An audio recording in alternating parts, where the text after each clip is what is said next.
We always say that we should repay the kindness we have received. In fact, not only humans, but also some animals understand this. Animals are even more spiritual than humans. They will spontaneously perform acts of gratitude without being taught to do so. Animals can tell when someone is treating them well or badly. Tired of the hectic life in the city, Annie chose to return to the country early on and live a comfortable life. The countryside is next to a forest. Sometimes Annie will go into the forest to gather some wild vegetables, which are naturally raised, uncontaminated, and very tasty to eat. Annie's family enjoyed it very much.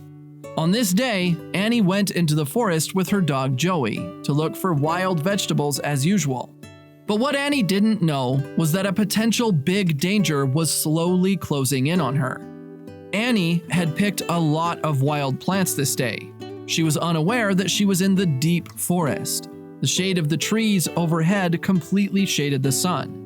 The cool breeze was delightful to Annie, but as Annie prepared to return, the cool breeze became a little bit nippy. On Annie's way back, an unexpected visitor blocked the way.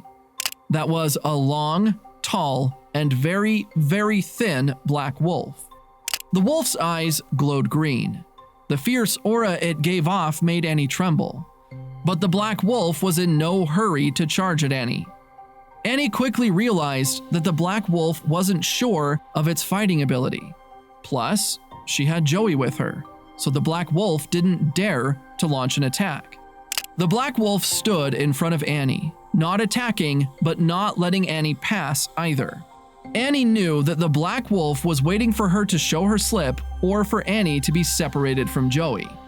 Annie was at a standstill with the black wolf. Although Annie was terrified inside, she knew she couldn't show a hint of cowardice. She couldn't let the black wolf know she was afraid, or the consequences would be terrible. The black wolf was very patient. When Annie didn't move, it didn't move.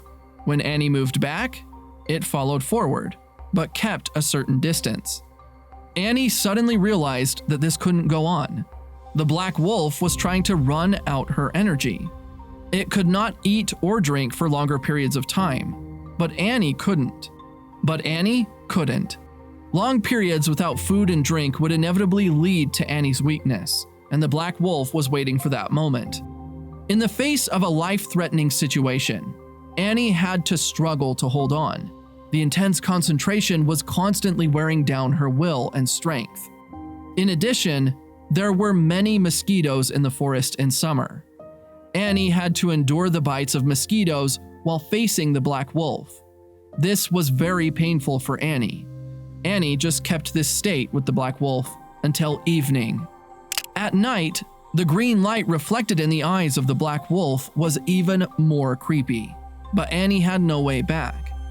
Annie was saved in the end. What was going on? Annie and the black wolf had been at a standstill all night. By the early hours of the morning, Annie's nerves were stretched to the limit. Her body also looked shaky from the long period of time. She hadn't drunk. Even so, the black wolf still hadn't attacked. Its patience made Annie feel more frightened.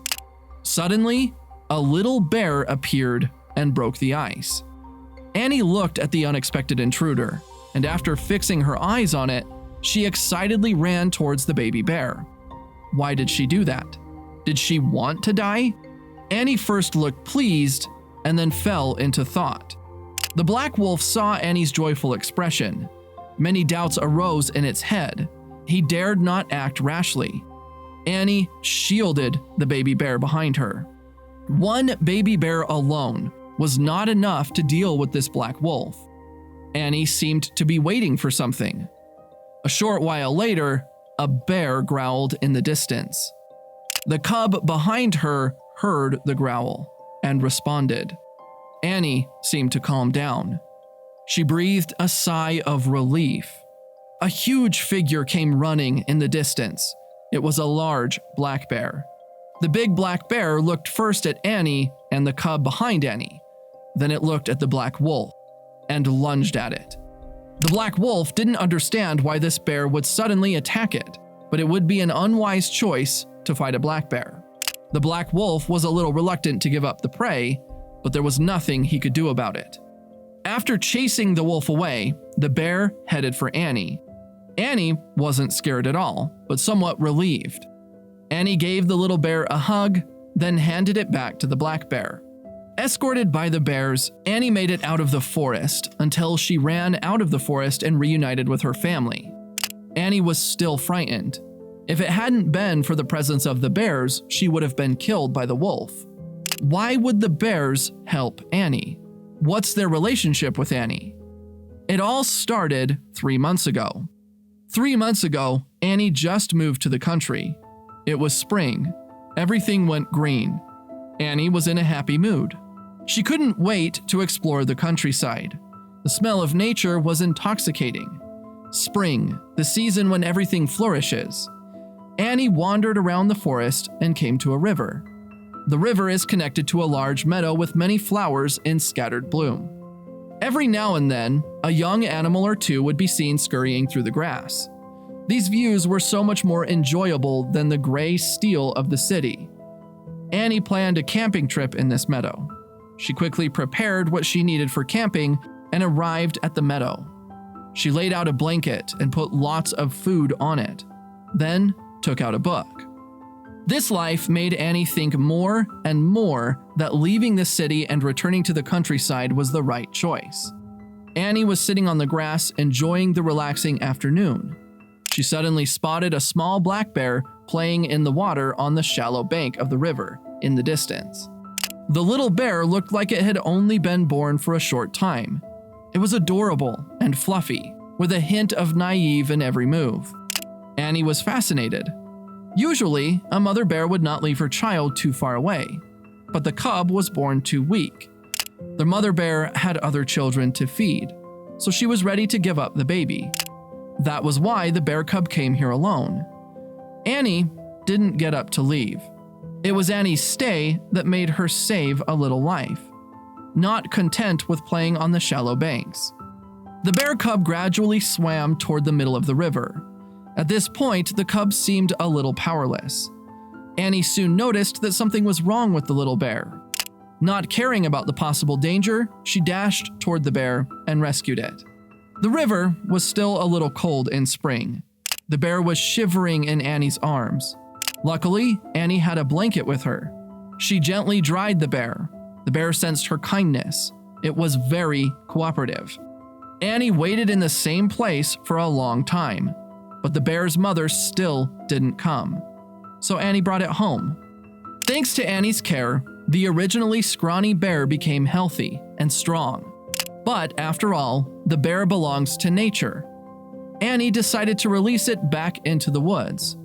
The bear made its special voice when it arrived in the woods. Shortly afterward, Annie saw a large black bear appear. The little black bear ran quickly to the big black bear, climbed on its back. Once the mother bear had no choice but to give up her cub, but now with Annie's help, this cub was as healthy as any other bear. It could survive in the forest. The mother bear was pleased.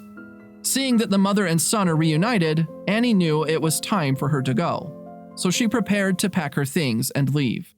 To Annie's surprise, the mother bear came to Annie and placed a huge piece of honey on Annie's picnic cloth.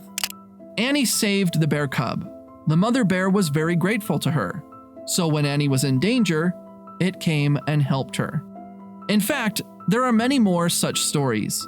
If humans treat animals with kindness, animals will treat them with kindness in return.